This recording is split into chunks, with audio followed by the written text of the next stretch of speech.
Hello साथियों। पिछली class में हम लोग बात कर रहे थे सिलेबस क्या है एचसीएस के लिए। आज हम लोग आगे बात करेंगे कि ऑथेंटिक सोर्सेज क्या हो सकते हैं एचसीएस के लिए। हालांकि ये चीज़ मैं पहले ही बता देता हूँ आप लोगों को कि एक स्ट्रेटेजी जो है हर किसी के लिए फिट नहीं है। थोड़ी बहुत वेरिएशन, किसने कितना पढ़ा हुआ है, पहले क्या बैकग्राउंड रहा है, वो चीज़ें डिपेंड करती है।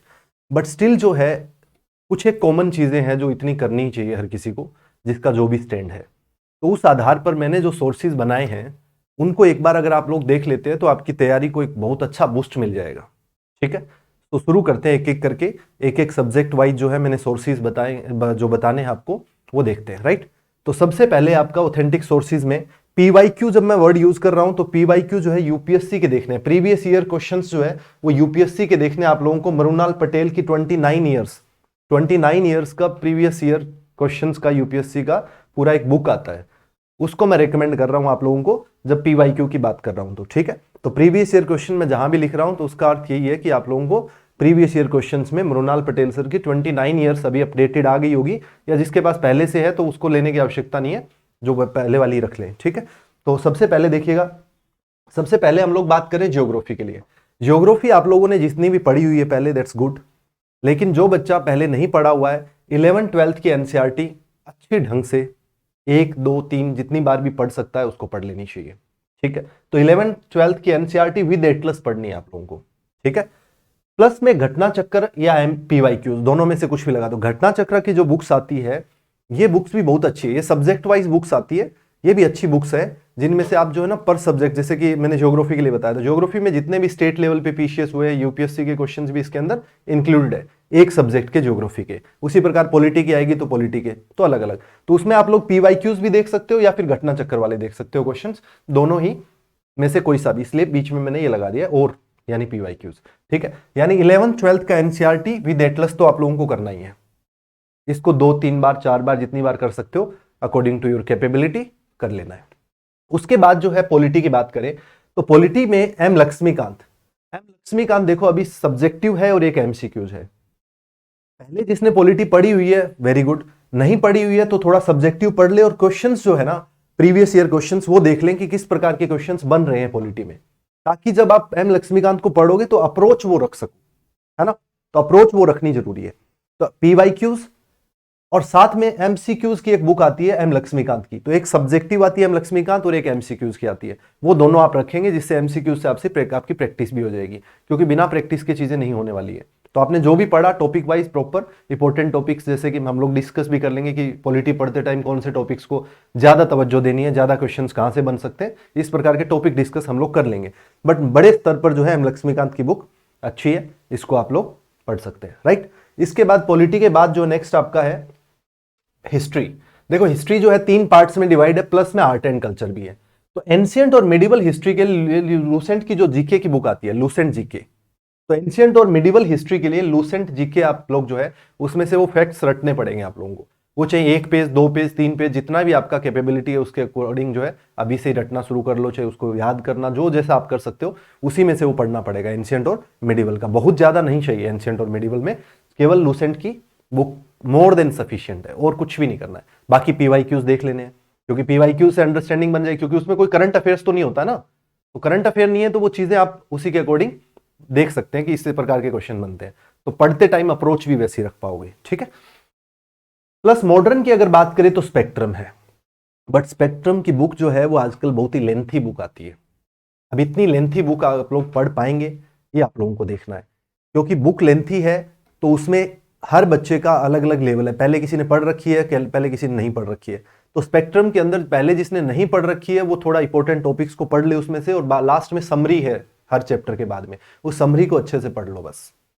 और लास्ट के जो 50-60 पेजेस है उसके अंदर, 40-50 के आसपास पेजेस है इसके अंदर, स्पेक्ट्रम के अंदर हिस्ट्री का स्पेक्ट्रम जो आता है उसके अंदर, उसमें इंपॉर्टेंट टॉपिक्स दे रखे हैं। कुछ एक इंपॉर्टेंट टॉपिक्स कैसे, गवर्नर जनरल सारों का लिस्ट दे रखा है वहां पर, किसके कार्यकाल में क्या काम हुआ था, इसी प्रकार जो है विद्रोह कौन कौन से हुए थे वो सारे दे रखे हैं, तो कौन कौन सी पार्टीज बनी थी वो सब दे रखी है उस टाइम की, वो सारी चीजें उसमें दे रखी है, तो वो उस प्रकार से आप अप्रोच बना सकते हो, क्योंकि हमारे पास लिमिटेड टाइम है, उसके अकॉर्डिंग मैं डिस्कस कर रहा हूँ। अगर यही बात जो है अगर यूपीएससी के लिए करनी हो तो वो बच्चा स्पेक्ट्रम को अच्छे से पढ़ सकता है, अभी दिक्कत नहीं है। और हमें ये 80 और 85 डेज के अंदर अंदर चीजें करनी है, तो बहुत ही सेलेक्टिव पढ़ना पड़ेगा और इंपॉर्टेंट पढ़ना पड़ेगा, ठीक है। अगेन मॉडर्न के भी पीवाईक्यूज देखोगे आप लोग।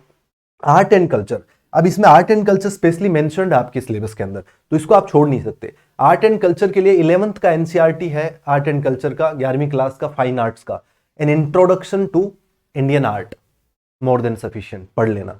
या फिर नितिन सिंघानिया की बुक आती है, बट नितिन सिंघानिया की आर्ट एंड कल्चर जब आप लोग देखोगे तो बहुत लेंथी बुक है, इसलिए मैं चाहता हूं कि आप 11th की एनसीईआरटी जो है an intro to Indian art वो पढ़ के और पीवाईक्यू यूपीएससी के लगा लो। इंडियन आर्ट एंड कल्चर में जो क्वेश्चंस वहां पे पूछे गए उन्हीं में से क्वेश्चंस आ जाएंगे, क्योंकि एक्सप्लेनेशन भी है उस बुक में, तो वहां से एक्सप्लेनेशन पढ़ लोगे ना तो काम चल जाएगा। तो आर्ट एंड कल्चर के लिए बहुत ज्यादा टेंशन नहीं लेना है। नितिन सिंघानिया आपने खोल ली, चीजें याद भी नहीं रहेगी, इतनी सारी दिक्कत आ जाएगी। तो ये 11th की एनसीईआरटी पढ़ के और साथ में यूपीएससी के पीवाईक्यूज आर्ट एंड कल्चर के उस बुक में अलग से कैटेगराइज कर रखा है, तो वहां से आप लोग देख लोगे, ठीक है।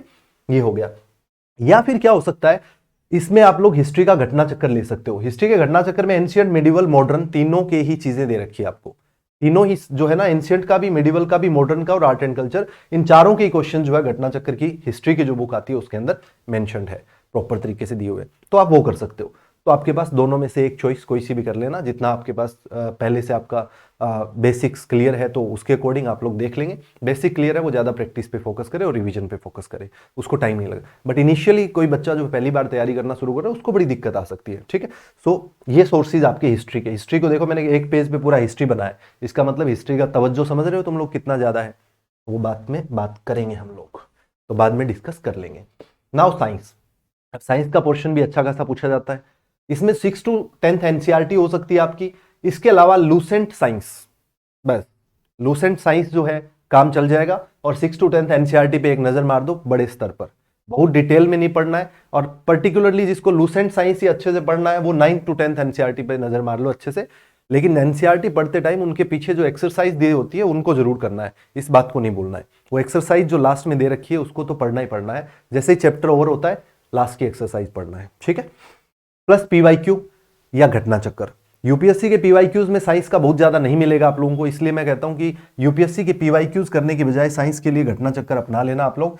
अच्छी बुक है घटना चक्कर की और अच्छे क्वेश्चंस बना रखे हैं, ठीक है। तो ये आप लोग कर सकते हैं। पीवाईक्यूज में क्या है, यूपीएससी के अंदर साइंस एंड टेक ज्यादा आता है, साइंस कम आता है, बट क्वेश्चन कुछ एक आए हैं वो अच्छे स्तर के मिलेंगे, इसलिए आप इसकी बजाय घटना चक्कर अच्छा रहेगा आपके लिए, क्योंकि स्टेट लेवल पे घटना चक्कर में सारे पीसीएस की जो साइंस में साइंस से क्वेश्चन आए हुए वो सारे मिल जाएंगे, ठीक है। इसके बाद नेक्स्ट आपका इकोनॉमिक्स, देखो इकोनॉमिक्स के क्वेश्चन ज्यादा नहीं है, तो इसलिए 12th की एनसीईआरटी है मैक्रो इकोनॉमिक्स की। मैक्रो इकोनॉमिक्स की कौन सी एनसीईआरटी है, इंट्रोडक्टरी मैक्रो इकोनॉमिक्स। 12th की इंट्रोडक्टरी मैक्रो इकोनॉमिक्स जो है 12th की एनसीईआरटी बस काफी है। अगर फिर भी किसी को तसल्ली नहीं हो रही है और ज्यादा पढ़ना चाहता है कि पहले मैंने पढ़ रखी है चीजें, इकोनॉमिक्स बहुत अच्छी है, नितिन सिंघानिया इकोनॉमिक्स की अच्छी किताब है। मैक्रो इकोनॉमिक्स की एनसीईआरटी पढ़ के नितिन सिंघानिया पढ़ोगे बहुत बेहतरीन ढंग से समझ में आएगी, लेकिन इतना ज्यादा करने की आवश्यकता नहीं है, क्योंकि इक्को के 2-3 क्वेश्चन आएंगे और वो भी ज्यादा अगर आप लोग देखोगे तो करंट अफेयर्स वगैरह से भी आ जाएंगे, ठीक है।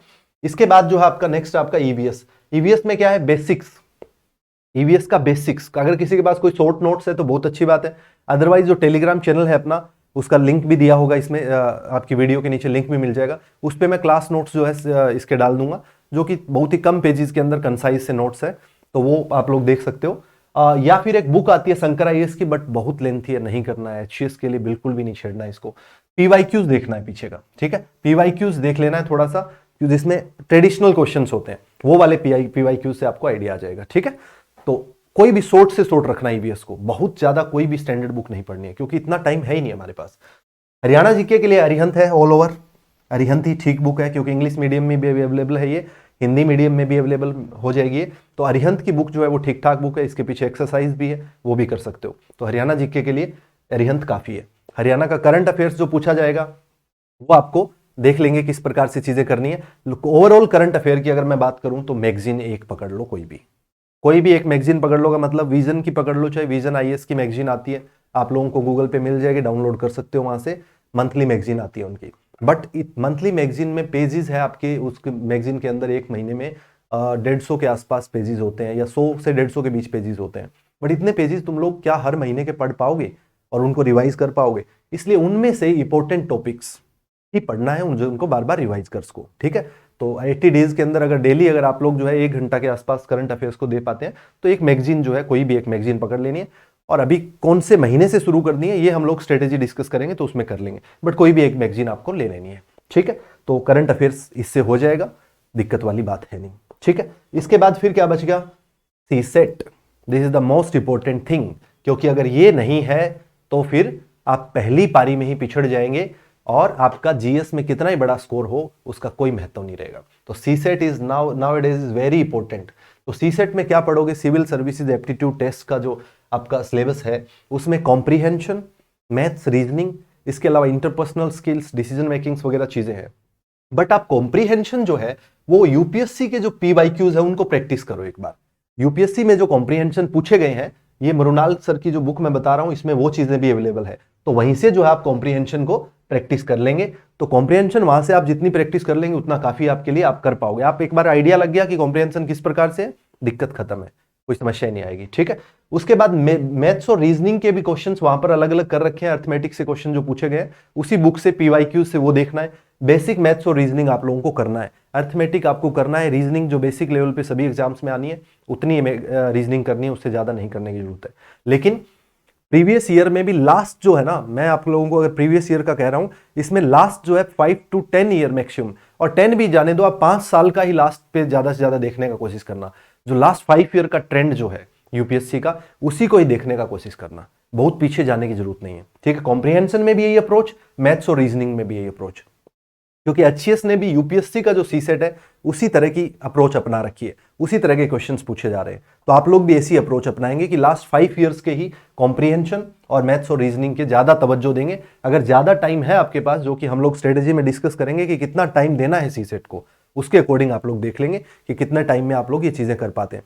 ठीक है, तो बेसिक मैथ्स और रीजनिंग और पीवाईक्यूज मरुणाल सर की बुक से, इसके अलावा कॉम्प्रिहेंशन प्रैक्टिस भी वहीं से करना है। ठीक है, तो ये चीजें आप लोगों को सिलेबस जो मैं डिस्कस किया था पिछली क्लास में, और आप लोगों को बताया था कि मैं सोर्सेज के बारे में भी डिस्कस करूंगा, तो ये सब सोर्सेज जो है वो आप लोगों को ध्यान में रखने की जरूरत है। ठीक है, इसके अलावा जो चीज़ें मैं बोल रहा हूँ कि ये वाली चीज़ें आपको प्रोवाइड कर दी जाएगी, वो टेलीग्राम चैनल जो है आपका अजय बुडानिया 1, उस पर मैं सारी चीज़ें जो है डाल दूंगा, वहाँ से आप लोग देख सकते हैं। ठीक है, तो इसी के साथ जो है ये क्लास हम लोग यहीं पे समाप्त करते हैं। ये आप लोग देख लेना अच्छे से। Thank you so much.